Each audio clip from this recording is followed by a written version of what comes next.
Gagata kami ng malunggay.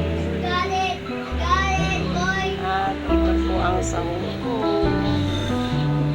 Tulingan, ipon, gata, kalabasa, okra, at malunggay.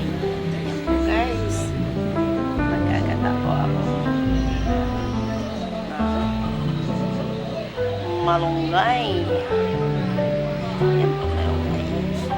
Ilagay na natin itong bawang at sibuyas. Ito po ka na guys.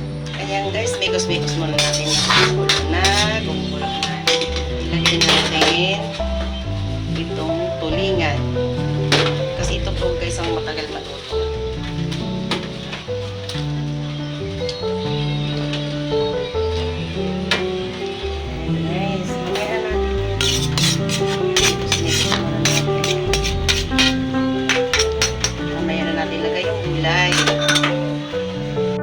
Lalagay na ulit natin itong